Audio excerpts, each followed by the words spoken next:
Hello guys, this is Abbas Mahmud. আজকে আছে আপনাদের সাথে নতুন একটি ব্লগ নিয়ে। তো আজকে নিচের এলাকা থেকে শুরু করতেছি। এটা হচ্ছে কাওয়াখোলা। তো কাওয়াখোলা দিয়ে যে কলমাইত পর্যন্ত যে নতুন রাস্তাটা হয়েছে, তো আজকে আমরা এই রাস্তাটাই ভিডিও করব।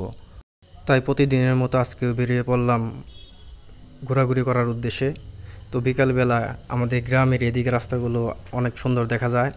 তো এদিকে মানে ভিউটা অনেক সুন্দর, মাসাল্লাহ। গ্রামের ভিউগুলো অনেক সুন্দর দেখা যায়। মানুষ শহরে থাকে, শহরে ভিডিও করে, আমরা গ্রামে থাকি তাই গ্রামের ভিডিও করি। গ্রামের ভিডিওগুলোও কিন্তু অনেক সুন্দর হয়। যারা গ্রামের ভিডিও কন্টিনিউ দেখেন বা সামনে আরও দেখতে চান, তারা আমার চ্যানেলটি সাবস্ক্রাইব করে পাশে থাকবেন। যারা আমার ভিডিও দেখেন তারা অবশ্যই জানেন আমি সবসময় গ্রাম অঞ্চলের যে সুন্দর রাস্তাগুলো আছে বা আঞ্চলিক যে রাস্তাগুলো আছে, থানা পর্যায়ে যে রাস্তাগুলো আছে, আমি ওই রাস্তাগুলোই ভিডিও সবসময় করে থাকি। গ্রাম অঞ্চলে ঘোরাফেরার মজাই অন্যরকম। শহরে হয়তো বা বড় বড় দালান কোঠা এবং যানবাহন বা আপনাদের অনেক সুযোগ সুবিধা থাকতে পারে, কিন্তু গ্রামের মতো বসবাস করে চলাফেরা করে আপনি যাই করেন, গ্রামের মতো কোনো জায়গায় মজা পাবেন না।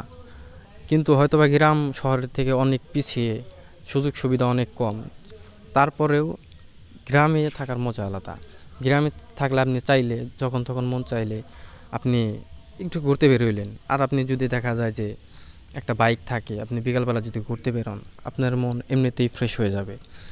তো আর শহরের হর্নের আওয়াজ মানে বিরক্তিকর একটা পরিস্থিতি, কিন্তু গ্রামে দেখা যায় যে সবসময় নিস্তব্ধ একটা পরিস্থিতি থাকে, অনেক সুন্দর। যারা গ্রাম প্রেমী তারাই বলতে পারবে গ্রাম আসলে কতটা সুন্দর।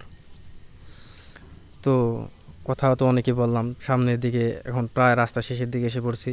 আমরা তো ভিডিও করব 2 কিলোর মতো। তো সামনে আরেকটা রাস্তা আছে নতুন, ওই রাস্তাটুকু আরও বেশি সুন্দর। তো সামনে এই সামনে মোড় গড়লেই একটা রাস্তা আছে, তো আমরা ওই রাস্তায় সবসময় আড্ডা দিয়ে থাকি, কারণ এই রাস্তাটা অনেক সুন্দর। আর আমাদের গ্রামের মধ্যে দিয়ে এই একটা পাকা রাস্তায় চলে গেছে। তো এই রাস্তাটা মানিকগঞ্জের ছনকার সাথে যুক্ত হয়েছে।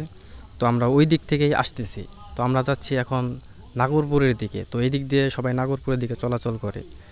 আর সামনে এই যে আমার হাতে ডানুর একটা কবরস্থান আছে আমাদের কলমাইত গ্রামের। আর এখান থেকে যে ভাই ভিউ, মুখে বলে প্রকাশ করা যাবে না ভাই, আপনি শুধু দেখেন এই রাস্তাটা কত সুন্দর। আপনারা দেখেই বুঝতে পারছেন রাস্তাটা অমায়িক সুন্দর। এখানে একটা ব্রেঞ্চ বানাইছিল, তো ওটা ভেঙে ফেলছে, এর জন্য আমরা এদিকে এখন আড্ডা দিই না। আর আমার বন্ধুর একটা দোকান ছিল সামনে, এই যে সামনে আপনারা দেখতে পাচ্ছেন ডানমোড় যে একটা দোকান আছে, এই দোকান আমার বন্ধুর ছিল।